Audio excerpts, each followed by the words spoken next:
Good day and welcome to the Air Products fourth quarter earnings release conference call.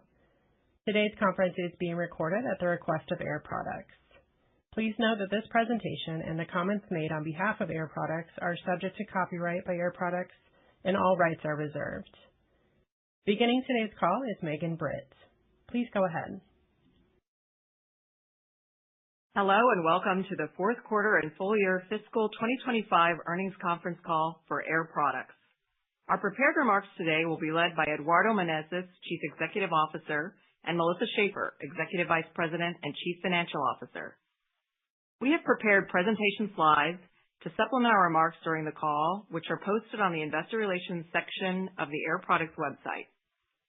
During this call, we'll make forward-looking statements, which are our expectations about the future. These statements are based on current expectations and assumptions that are subject to various risks and uncertainties.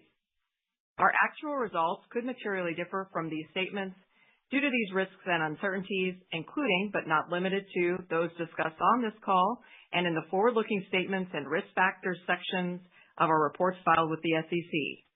We do not undertake any duty to update any forward-looking statements. Please note in today's presentation, we will refer to various financial measures, including earnings per share, capital expenditures, operating income margin, the effective tax rate, and ROC, either on a total company or segment basis. Unless we specifically state otherwise, statements regarding these measures refer to our adjusted non-GAAP financial measures. Reconciliations of these measures to our most directly comparable GAAP financial measures can be found on our investor website in the relevant earnings release section. It's now my pleasure to turn the call over to Eduardo. Thank you, Megan. Hello, and thank you for joining our call today. Please turn to slide 3. Earlier today, we reported our fourth quarter and full fiscal year 2025 results. Our numbers show consistent progress related to commitments we shared earlier this year. We deliver earnings per share of $12.03, which is above the midpoint of our full year fiscal guidance range. Our operating income margin of 23.7% and return on capital of 10.1% were also in line with our commitments for these metrics. Also, this year marks the 43rd consecutive year of increasing our dividend. In total, we returned $1.6 billion to our shareholders in fiscal 2025. I'm encouraged we are setting challenging but achievable targets and delivering on those commitments. We have taken several key actions starting in the second quarter to focus on the core industrial gas business and expect to unlock earnings growth through productivity, pricing, operational excellence, and disciplined capital allocation. The last 3 quarters demonstrate that we are already making progress. Moving to slide 4, we have 3 key priorities for 2026 that were part of the strategy we shared earlier this year. First, we expect to deliver high single-digit annual EPS growth. To be clear, our 2026 guidance anticipates additional helium headwinds in a sluggish macroeconomic environment. On our second priority, we will continue to make strides to optimize our large projects portfolio. We are working diligently to finalize our NEOM project and expect to improve our underperforming project portfolio with a goal of generating positive cash returns. On our third priority, we continue to take actions to balance our capital allocation and improve our balance sheet. We expect to reduce our capital expenditure to roughly $2.5 billion per year following the completion of several large projects. At this level of CapEx, we believe we can support our ongoing maintenance and invest in the traditional industrial gas projects while growing our dividend and longer term returning additional cash to shareholders via share buybacks. In 2026, we expect our capital expenditures to be about $4 billion. In summary, we expect fiscal 2026 to demonstrate our commitment to continuously drive improvement in our core industrial gas business and growing alongside our customers. Please turn to slide 5. We highlighted early this year that a portion of our productivity improvement will come from returning to an organizational headcount similar to what we had before we started several large clean energy projects. This slide offers a progress report on our actions and the savings that are being created. Since 2022, we have identified a total of 3,600 headcount reductions, which translates to 16% of our peak workforce. We expect these reductions to contribute approximately $250 million in annual cost savings or 90 cents per share in earnings once the reductions are complete. These cuts are not something we do lightly, but they are critical to offset inflation and adapt the organization to a lower level of CapEx spend. Our objective remains to return to staffing levels 2018, adjusted for employee growth to support new assets, minus any other productivity we can find with new initiatives like AI.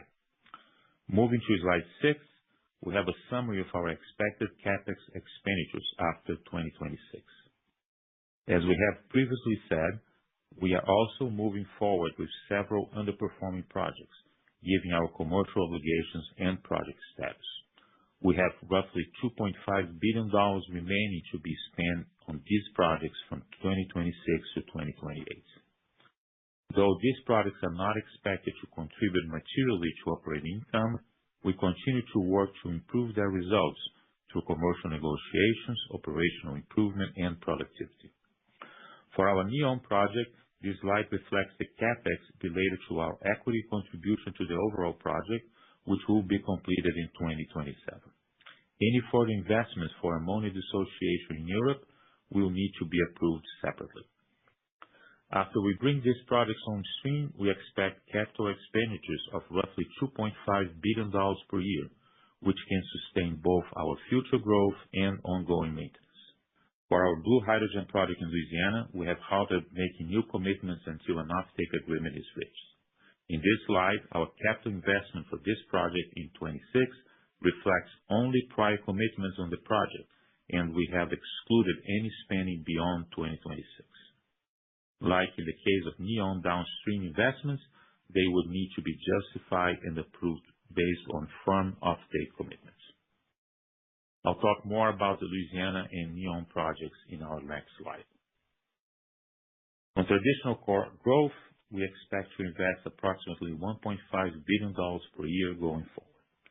These are as-operation hydrogen projects that we normally execute in 18 to 30 months, so there are always new projects being added and completed projects being removed from that list. The CapEx figures for fiscal year 2027 and beyond represents our expected average spend. Our focus will be, as always, on opportunities that meet our return thresholds with quality customers and contractual offtake. Moving to slide 7, I wanted to close with a brief update on NEOM and Louisiana. To start with NEOM, the project is progressing well and is about 90% complete. Solar and wind power generation will be completed by early 2026, and we will start commissioning the electrolyzers and ammonia production. We expect to have ammonia production on stream with full product availability in 2027. We are, of course, following the regulation developments in Europe. It is important to highlight that the scale of the energy transition is such that the volumes required to meet even the smaller mandates, such as the RED III EU mandate to convert 1% of fuels sold to RFNBO fuels, would create a green hydrogen demand equal to approximately 7 times the total production of our NEOM project by 2030. Obviously, a significant part of the volume is expected to be supplied by local electrolyzers using renewable power, but it's important to highlight that our solution to bring green ammonia from Saudi Arabia for dissociation in Europe is competitive in terms of pricing and requires zero public subsidies. As mentioned before, the market for green ammonia is also being developed, and that will be our main target from the time the NEOM project starts. Additional feedback on the market development will be provided during 2026. Regarding our blue hydrogen project in Louisiana, we are evaluating proposals to divest the carbon sequestration and ammonia production assets. We will only go forward with this project if we can sign firm offtake agreements for hydrogen and nitrogen from the facilities that will be owned and operated by Air Products. And of course, these agreements will need to comply with our return expectations with one or more high-quality counterparts. As previously committed, we expect to provide further updates related to this project prior to the end of 2025, so in less than 2 months from today. Let me finish by saying that I'm excited to launch my first full operating year with the Air Products team. We have been working hard to right the ship and bring the company back to a position where we can deliver maximum value to our shareholders, customers, and employees. Now I'll turn the call over to Melissa to discuss our financial results in greater depth and discuss our 2026 outlook. Melissa? Thank you, Eduardo, and welcome and hello to those joining us on the call today. Please move to slide 8 for a high-level summary of our financial results. We ended the fiscal year with earnings per share of $12.03, delivering our commitment to our shareholders and above market consensus. With respect to sales, favorable volume for on-site and non-helium merchant were more than offset by 2% headwind from the prior year LNG divestiture, as well as project exits. Volume was also lower due to the reduced global helium demand. Pricing was favorable for non-helium merchant products across all regions. Operating income was down on volume and higher cost, partially offset by non-helium price. The higher costs were driven by depreciation, largely offset by productivity improvements, net of fixed cost inflation. Operating income margin of approximately 24% declined 70 basis points compared to the prior year, largely driven by higher energy cost pass-through. Return on capital of 10.1% was lower versus prior year as we continue to exit on our project backlog. Moving now to slide 9. Our fiscal year earnings per share of $12.03 decreased 40 cents or 3% from prior year, driven by a 4% headwind from LNG divestiture and a 2% headwind from project exits. Without these discrete items, EPS would be up 3%. Additionally, we continue to see headwinds from helium, including unfavorable comparable volume and pricing across regions. Despite these headwinds, we continue to deliver on our base business with stronger non-helium pricing actions, ongoing productivity across our segments, and favorable on-site and merchant contributions. Moving now to slide 10. I will provide an overview of our results by segment for the full fiscal year. You can find additional details of the quarterly segment results in the appendix. For the fiscal year, Americas results were down 3%.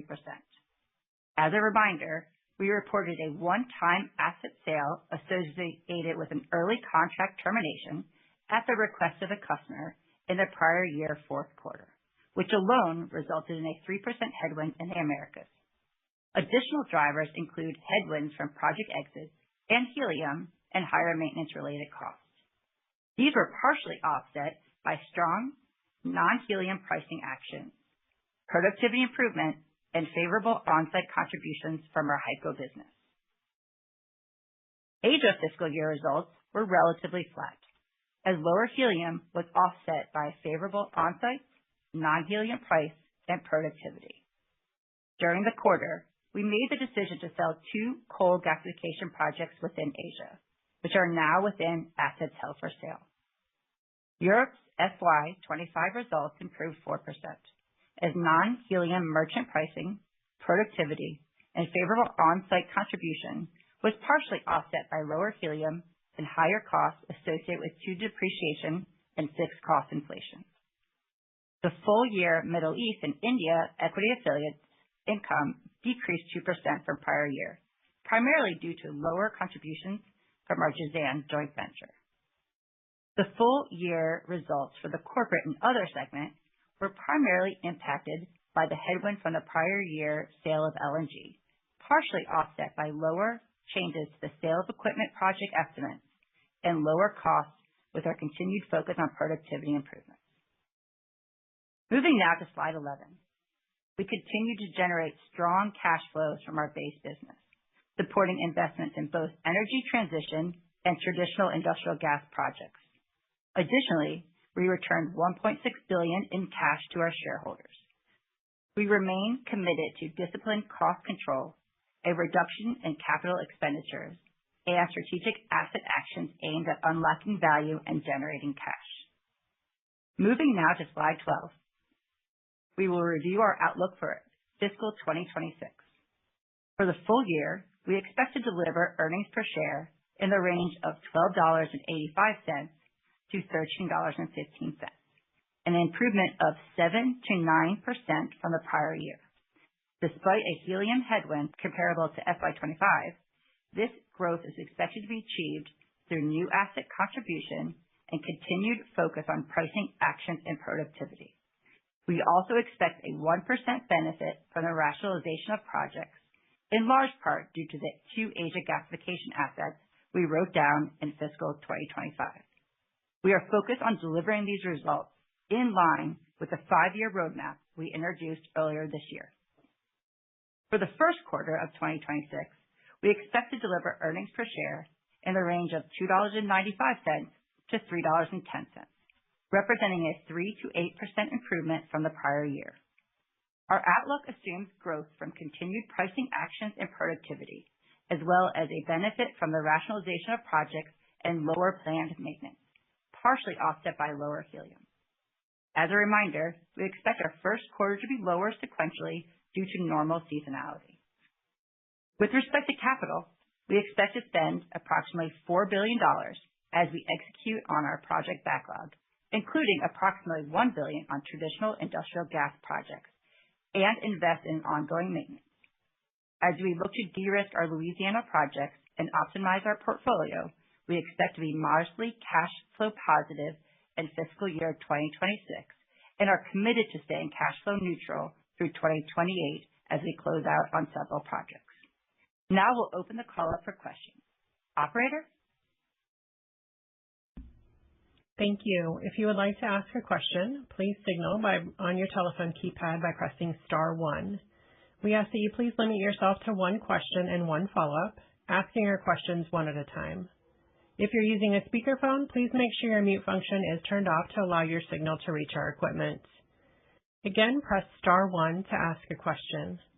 We'll pause for just a moment to allow everyone the opportunity to signal.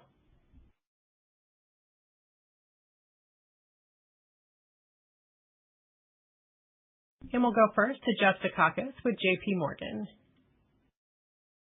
Thanks very much. In your opening remarks, I think you said that you were evaluating proposals to divest the carbon capture piece of the Louisiana project, but you're still evaluating whether you would proceed with the project. So could it be that those two events would be linked?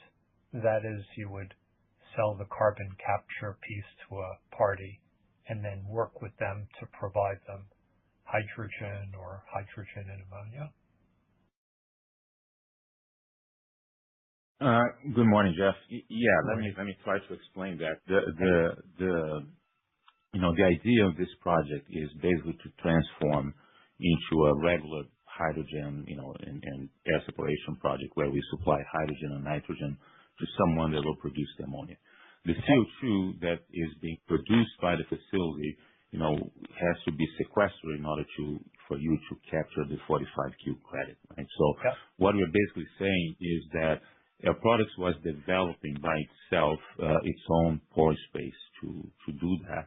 And what we're trying to do at this point, we're evaluating proposals for someone to buy the pore spaces from us and provide the service of the CO2 sequestration, or to just buy the pore space from us and provide the service from another location that this company may have. So that's the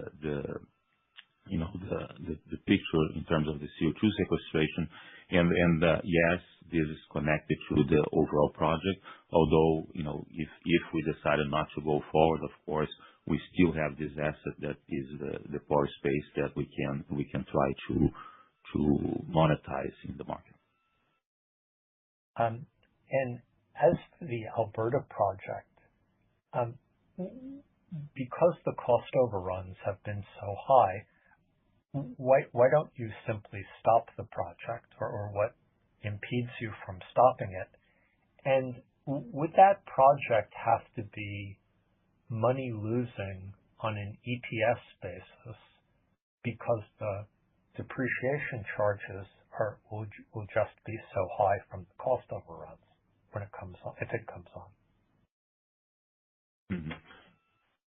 Yes, Jeff. This project, as explained before, we have a long-term commitment for almost 50% of the volume with a major customer that depends on us. So we have a contractual commitment that we take very seriously. So we need to finish the project and supply the hydrogen to this customer. And we have some additional volume that we are working hard to find other ways to place in the market.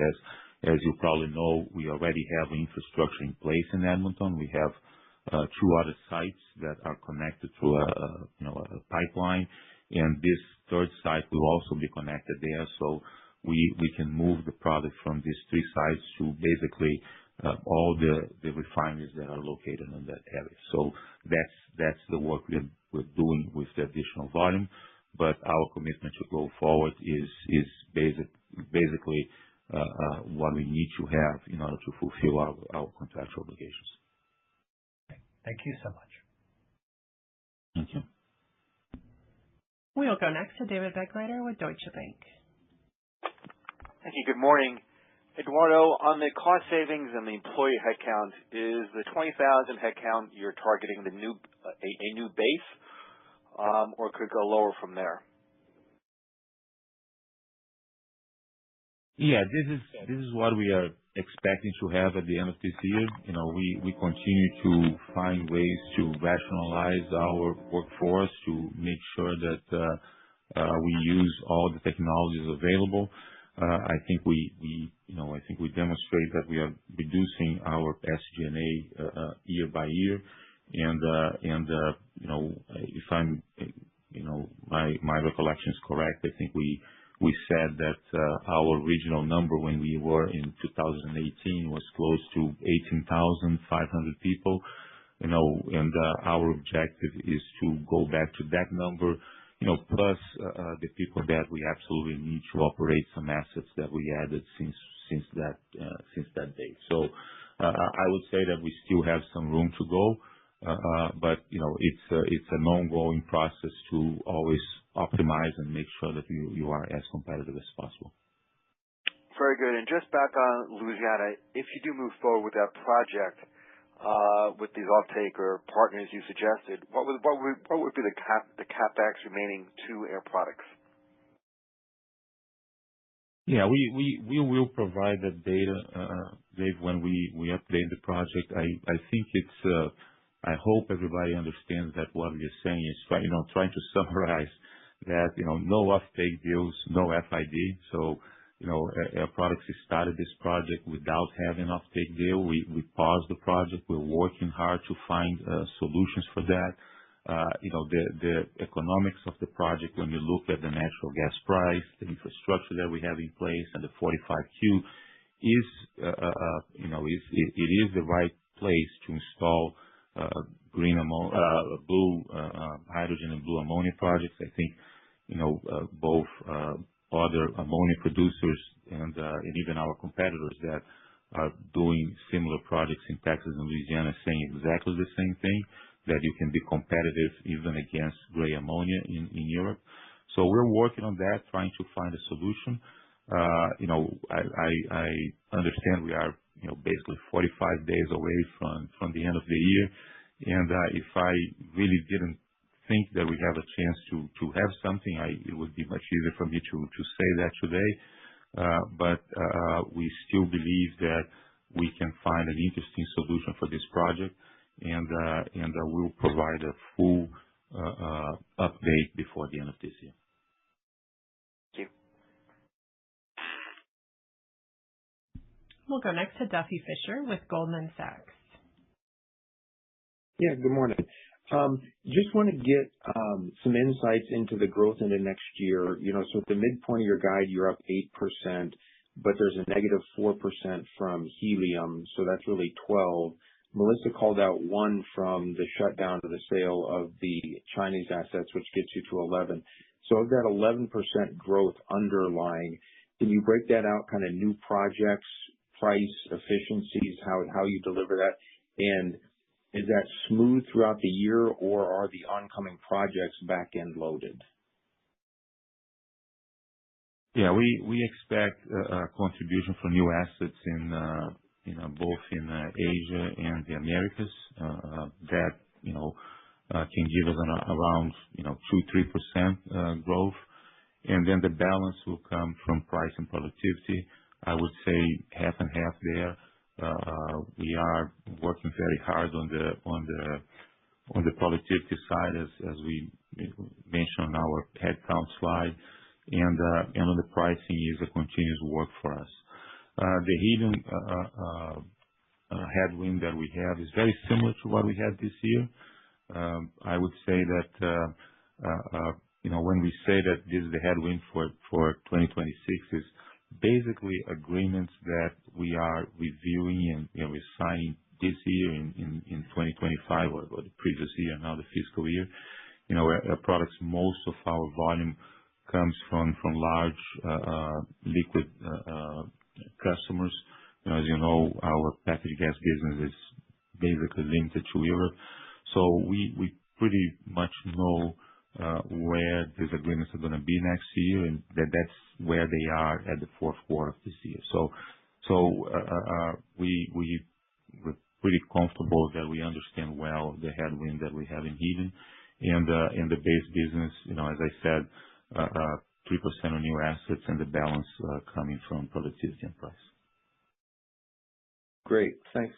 And I'm sure it's not your favorite subject, but helium was mentioned 29 times in your slide deck this quarter. What is your view on the helium industry going forward? Do you think we've stabilized at this point, so 26 will be the last year of headwind, or do you think we continue to see headwind into 27 and 28 for that product? I didn't count the number of times, Duffy, but thank you for pointing that. Yeah, we have a lot of debates on that. If we have a structural change in the market or just a part of the cyclicality that you always had in helium, right? I would say that there were some significant changes in the way the market operates because of the disappearance of the BLM as a major source of heating globally in the United States, and that took away a little bit of the inventory that you had that were able to regulate the market a little bit.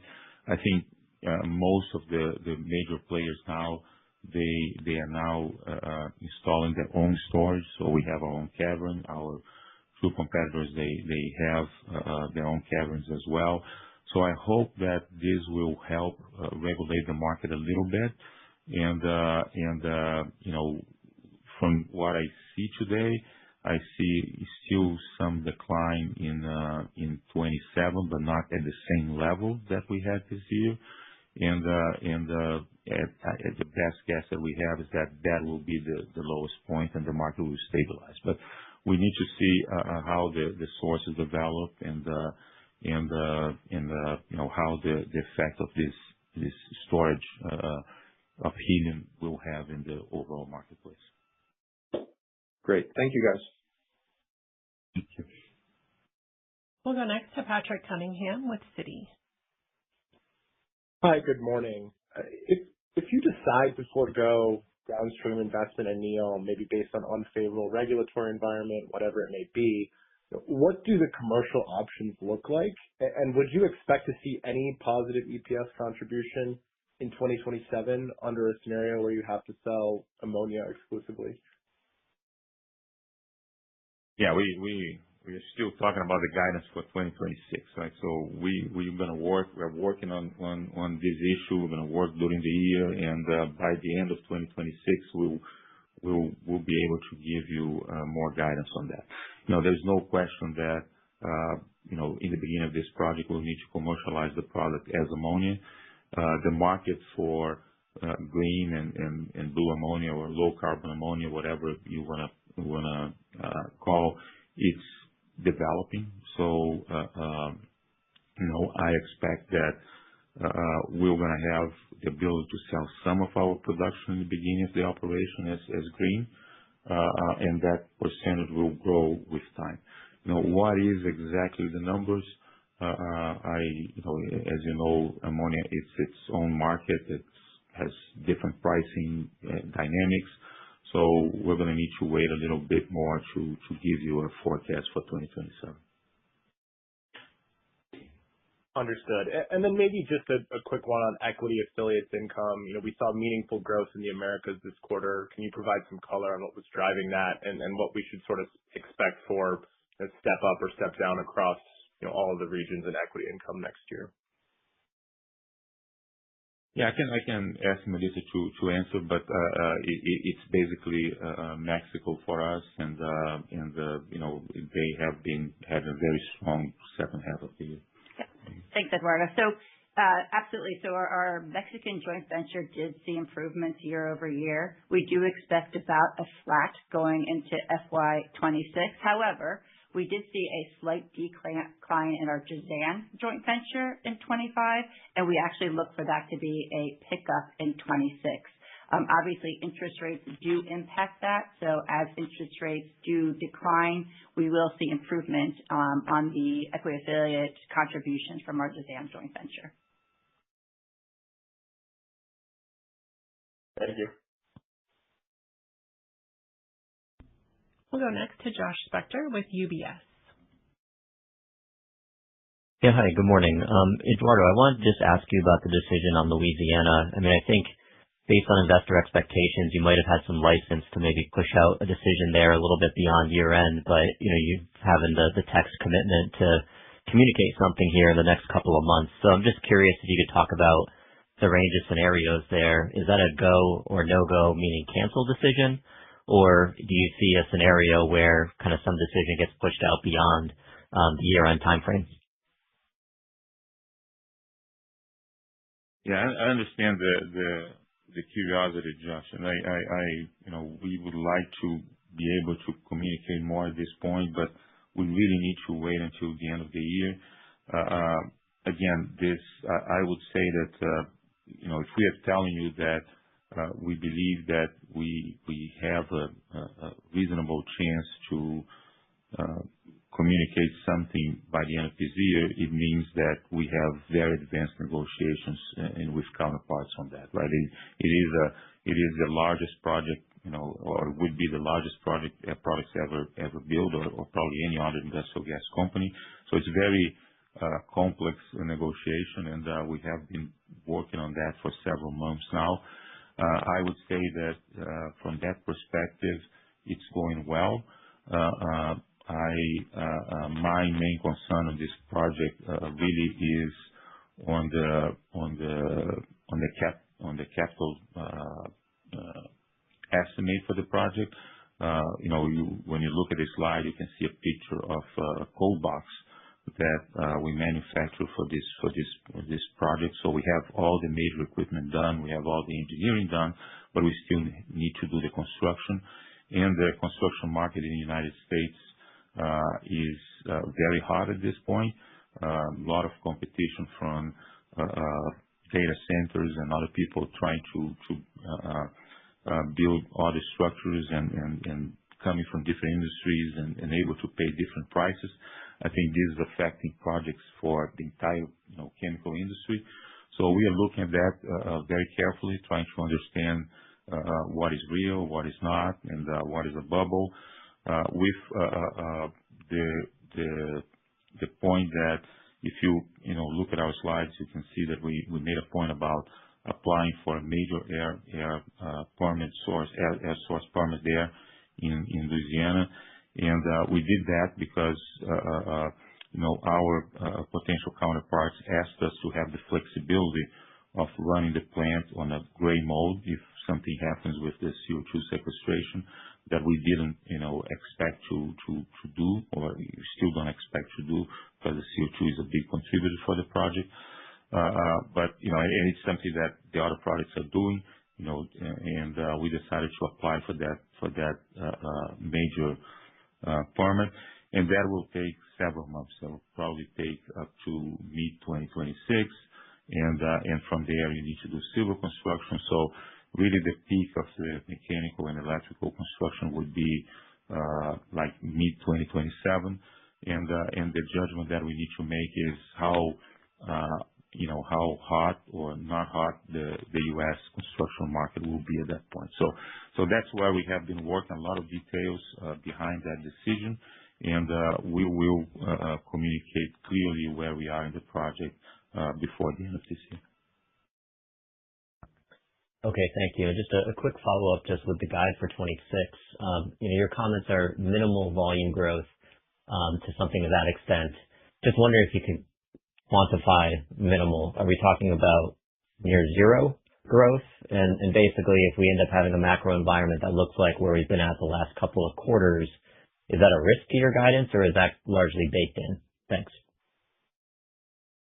Yeah, sure. Thanks for the question. So let's be clear. So again, as we stated, we do see several new assets coming on stream, both in the Americas and in Asia. Those will be ramping towards the back half of this fiscal year. So there is growth in volume associated to new assets. From a market volume perspective, we're not forecasting significant market growth at this time, given the macroeconomic headwinds. However, if we see that improve, obviously our results will improve.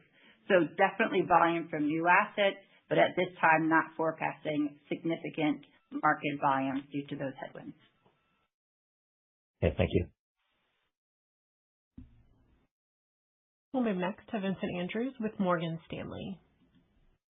Thank you, and good morning, everyone. Just trying to reconcile the CapEx slide in this deck versus the one in the last one. It looks to us like your CapEx forecast for fiscal 26 has gone from about $3.1 billion to $4 billion. So first of all, is that correct? And secondarily, if it is, what's changed in that slide that's causing that? Yes, thanks, Vincent, for the question, and I'll take this one. So the CapEx guide that we gave in the second quarter obviously was an estimate, right? So as we go through the year, we sit with all the regional presidents and really do a bottom-up forecast on the capital that we're going to spend over the next couple of years. So we've refined that. We've adjusted based on new wins in all the different regions and are estimating around a $4 billion CapEx. Obviously, maintenance is a component of that CapEx. We're looking to improve on maintenance and take that down, so this could improve that CapEx number. But again, that's really a bottoms-up review that we do as part of op plan. So there was a small variance between the Q2 timeframe CapEx forecast and what we're projecting right now. Okay, and then just as a follow-up, separately in the corporate segment, which came in certainly better than what we had, and I believe better than where consensus was. The slide, and I apologize if you already spoke to this, the slide speaks to lower changes of sale of equipment project estimates. What does that mean? Yeah, thank you. So we do have certain sales. It's a very small part of our business, but what you would call a sale of equipment.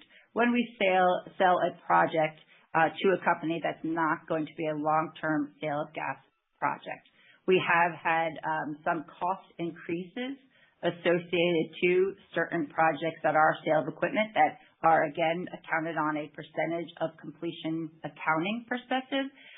So as cost increases there, we show that in the P&L. We did have some smaller cost increases this year compared to last year, and that's really what you're seeing flow through there. Thank you.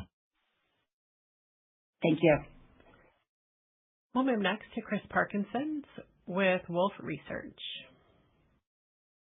Great. Thanks for taking my question. So let's talk about your base business a little bit, particularly electronics. Can you just go over kind of how we should be thinking about the intermediate to long-term growth algo that you have in your portfolio and how that exposure evolves with M2, HPM growth and everything else? I'd love to hear your thoughts on that, as well as where you think Air Products just broadly stands relative to peers in terms of what's embedded in, let's say, your non-large projects outlook as it relates to your backlog. Thank you so much. Thank you, Chris. Yeah, electronics represents roughly 17% of our total sales in our products. It's a very important segment for us. We were really the pioneers in the area, initially with Intel, now with the other players. It's a market that is expanding very quickly. We have plants that we're commissioning right now. We have investments on other plants in Asia that we're doing, and we are in the process of participating in bids for several waters. Right, as you know, the investment in this area has been very, very strong. So it's probably the brightest area we have for our traditional business, and it's an area that we have been focused a lot. I really, on your point on the other products, I really would like to get a little more clarification exactly what you're asking, other than the portfolio of new projects. It is. Are you happy with where your existing electronics backlog exists relative to peers, given everybody's been growing over the last few years, or is that something you'd like to focus on as CEO? Yeah, no, I will never be happy with that, because I always want to have more than that. We're working very hard to get some new opportunities. We believe that there are some new projects that we will be able to announce in 2026, but I still believe that we have a very, very strong position in this market, and I have no other way to make comparisons with our competitors. I think our position on that market is stronger than it is in most markets. And if I could add one point. So one of the assets that we spoke about is coming on stream this year is in the electronic space in Taiwan. So that's the starting of the ramp of that project. So that's one good example of in the near term where we're going to see improvements in the electronic space for Air Products. Yeah. And the reality is, in these places, it's like a continuous project, right? Because they have so many expansions, and we are always building new plants in Asia, and hopefully we'll be able to move that to other regions as well as these customers they start to invest outside of Asia. Got it. And just as a quick follow-up, to the extent that you can you talk about just kind of how we should be thinking about the run rates from Uzbekistan, as well as like GCA and some of these other projects which have had some maintenance or kind of been more start and go? Could you just perhaps just give us a little framework on how we should be thinking about those as well? Thank you so much. Yeah, Uzbekistan is a very large syngas facility. It's operating well. We had a maintenance this year, but it was scheduled maintenance.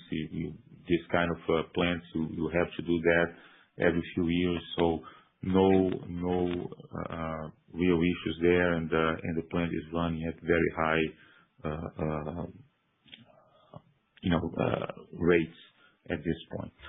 And GCA is a project that we are still working on to basically bring to completion, and it's one of the projects that we expect to contribute this year in 2026.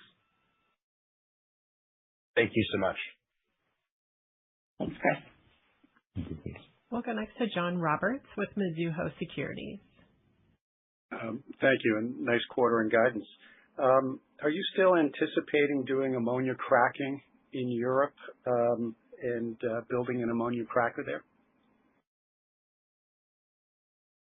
We are still waiting to see what the final regulation will be in Europe. As you know, they have this regulation to convert 1% of the fuels to RFNBO. This is for 2030 now. This has to be transposed by each country. There is other regulations that are probably not gonna move, but this one, everything indicates that what you see in most countries, they are even proposing higher percentage than that. So I think Spain is 4%, Germany is 1.5%. But all this has to be ratified, and the expectation now is that we'll see this transposition of the regulations by March of 2026. So when the regulation comes out, then you're going to understand the size of the market. With the best information we have today, it's not a huge percentage of the fuels, but when you think about green hydrogen volumes that are really, really small, that will generate a market. I think in our slides we said that if the number is 1%, it's like 7 times the volume of neon. At the current regulation levels that we see, that number is more like 20 times. Again, these volumes, they can be supplied by local production using electrolyzers with renewable power, or they can be supplied by cracking ammonia coming from a place like Saudi Arabia. So it's really a way to do some arbitrage on power prices and so forth. So we need to see how this ends. We need to see how the market develops and what opportunities we have. If the project makes sense, again, and if we have an offtake agreement, then we can do an FID and move forward with this project. If not, we'll need to go in a different direction. But at this point, indications are that there will be a market, not huge market, but very significant compared to the existing volumes in terms of green hydrogen and green ammonia. Thank you. We'll go next to Lawrence Alexander with Jefferies. Good morning. Earlier this year, when you put out the target of 6 to 9% growth through 29, what was your assumption around neon? Was it your predecessor's framework of realized prices will be roughly double the market price? Was it just a placeholder 10% IRR? Was it, can you give us some sense of what was embedded in that framework from the NEOM asset?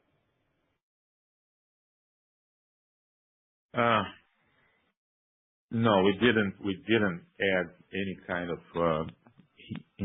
very large contribution from neon. At this point we have the contribution from the JV point of view, the contribution from the product that we'll need to sell from there is something that, as I said before, we need to continue to work on to get a better understanding of what the numbers will be.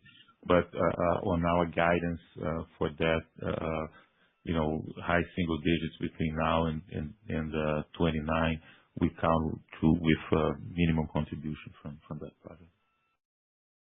Thank you. We'll go next to Matthew Dio with Bank of America. Good morning. 2 questions for you. I apologize. The first one's going to be a little long. But so if I look at your performance versus Linde, Europe really shows as the biggest opportunity for improvement. And notably, I think price there has kind of underperformed materially if you go back or look even to COVID or pre-COVID. I know helium's probably in there, but I think fundamentally when electricity prices rolled over in 22 and 23, it looks like Air Products just like handed price back to customers and Linde didn't. And so net, you have like a pretty wide margin differential between the two. I mean, do you kind of agree with that view? But is there an opportunity to catch up on the price differential, or is raising price unilaterally like too difficult?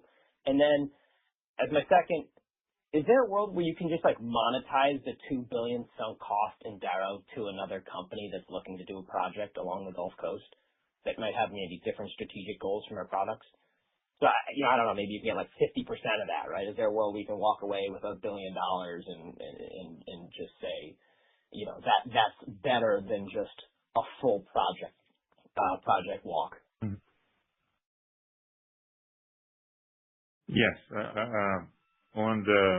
Start with the last question first. Yes, absolutely. As I said, we have a lot of the critical equipment done for the project. The project, has, good economics. So that's definitely what would happen if we decide to cancel. We would try to monetize as much as we can. And I don't think your estimate of 50% is a bad estimate at this point. But again, this is something that you need to go and understand and see how much you can recover from that. On your first question, and I've seen your report on prices in Europe, and I think we're still trying to understand exactly the comparisons there, because when you do comparisons quarter by quarter and not in an average for the year, you get to different results. And I think we can talk offline and explain a little bit of that to you. But when you look at performance in Europe, yes, I understand our competitor improved a lot their performance. I have a personal understanding for what exactly happened there. You always need to understand that Europe is, it's easy to talk about as one market, but there are several different markets in Europe. It's easy to see that when you think about an island like the UK, but the reality is when you talk about industrial gases, Iberia is an island, Italy is an island, and really the only large common market you have in Europe is the space between France and Benelux and Germany. Eastern Europe, it also doesn't have the same geographical barriers, but the density also leads to the point that you have several different markets. Yeah. So when you think about that, and I forgot about Scandinavia, that's also a separate market. If you look at the positions that we have and the positions that our competitor have, the margins a little. You can understand a little bit the differences in margin. I'm not saying that we cannot improve our business in Europe. We're working to do that, to make it better on every line of business that we have. But I think the difference in performance is a little smaller than what you are calculating there, just because of the positions that we may have or not in places like Scandinavia or Eastern Europe. But so that's the point. I can guarantee you we're not giving price back, and we're working on our pricing day by day in Europe, and I look forward to have our group here reaching to you and talk about the difference on how you calculate that when you look at quarter results and annual cumulative results on pricing.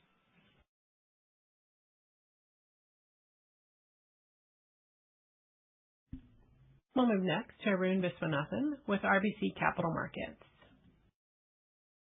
Great. Thanks for taking my question. Just a clarification on the helium headwind. So I think maybe this year came in just slightly below your expectations. Maybe I think you were guiding at 55 to 60 cents. Maybe that's 49. So maybe that's a little bit better. Maybe you can just clarify that. And then on the helium headwind for next year, it looks like Q1 is maybe a negative 6%, but then the full year is negative 4%. So that appears to be projected to get better as you move through the year. What's your confidence in that, I guess? And is there a possibility it could get worse? And then for my second question, just on CapEx, is there a possibility that maybe what kind of flex do you have there? Would you go down to maybe 3.5 if necessary for fiscal 26? And how soon do you make those decisions? What kind of freedom are you giving yourselves to or time to make some more difficult decisions, I guess, if you need to? Thanks. Great. Thanks. I'll take this question. So let's start on helium. So you are right. We had forecasted between 50 and 55 cent headwind on helium for the full year. We came in at 49. So a little bit better than we had forecasted, but not significantly off. For FY26, we're looking at about the same run rate as what we saw in FY25. Obviously, there are areas that we're going to continue to look to be able to push volume and price, but this is a difficult market. One of the things that I do want to remind everybody is that in Q1 this year, we had a bulk helium sale that we disclosed. That is causing a significant headwind as we lead into FY26. So that is the difference in Q1 that you're seeing as a year-on-year comp that is giving us a little bit of a tough headwind. But again, full year, about 4% is what we're forecasting, 4% headwind coming into FY26. Now on CapEx. So for CapEx, it's really a component of execution against our projects, right? So as long as we're continuing to execute against the project that we have in our backlog, we will see that $3.5 to $4 billion. That is not something that would significantly change or that we need to make a decision on. Now, as for Darrow, we obviously have commitments on purchase orders that we're continuing to progress, but no new commitments are being made. So I don't see a significant variance or decision point that would change the FY26 CapEx forecast. So between $3.5 and $4 billion is a number that I am pretty confident on. Thanks. We'll go next to Kevin McCarthy with Vertical Research Partners. Yes, thank you and good morning. Can you elaborate on the decision to sell to coal gasification projects in Asia? Curious about, what exactly you're divesting, whether you have any firm deals in hand today, if so, cash proceeds and any impact on your sales in Asia. Thank you. Yes, Kevin. We, as explained, I think 2 quarters ago, we have 3 major coal gasification in China projects in China where we own and operate the coal gasification part of the project. We have several others that we have the oxygen plant, but that's a different story. Out of these 3 projects, Lu'an is the largest one, and we have absolutely no issues with this project. It's operating. It's probably one of the largest coal gasification sites in the world, and this is continuing normally. We have 2 other sites those are the sites we're taking actions that we have no operating issues, but we have customer issues, and we have been trying to work these issues for some time. These projects really they have been a drag for us in terms of operating profit. We have been booking only the sales that they are being able to pay, so the impact in sales is not exactly very, very large for us. And we decided to after several months of negotiation, we decided to set these assets aside for sale, and we are in the middle of that process. I cannot give you a specific date and value of when we can close this sale and the amount of money that we're going to be able to collect. But of course, we're trying to maximize the valuation, and we believe that the entire asset may have a better owner than us and the current owner of the syngas to methanol to olefins plant. So we hope that we'll be able to find that and monetize this asset better than what we would have if we keep running these plants. Thank you for that, Eduardo. My second question is a bit of an unusual one. Would you comment on the market for rare gases like krypton, xenon, neon? Are you seeing any escalation of competitive intensity in Asia? And if so, is it meaningful or is it simply too small to matter given the small size of those markets? Yeah, Air Products unfortunately is not a big player in this market traditionally, so it's not something that we focus a lot. We have seen some degradation in pricing and increasing in the competition level from other players, but really it's not something that affects us that much. So I don't think I would be the right person to give you a feedback on that. Okay, good to hear. Thank you so much. And we will take our final question from Mike Sison with Wells Fargo. Hey, one quick one on Louisiana. If you get two partners for sequestration ammonia who want, a similar return that you would want, is there still a good return on the hydrogen that you would do longer term? I suspect that, that's kind of what a partner is looking for. So maybe just flush that out as a scenario. We're looking at this, Mike, as a normal hydrogen project for us. So, we have our criteria. The customer has its own criteria, and it needs to work for both sides for the product to move forward. That is all I can tell you. It's if it doesn't work for them, it's not going to work for us either. I believe there is a room today to get to the right returns.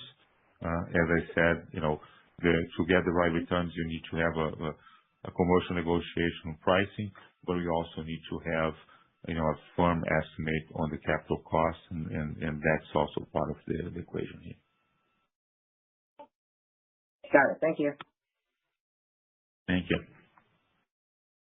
And that will conclude the Q&A portion of today's call. I would now like to turn the call back to Eduardo Menezes for any additional or closing remarks. I would like to thank everyone again for joining our call today. We appreciate your interest in our products, and we look forward to discuss our results with you in the next few quarters.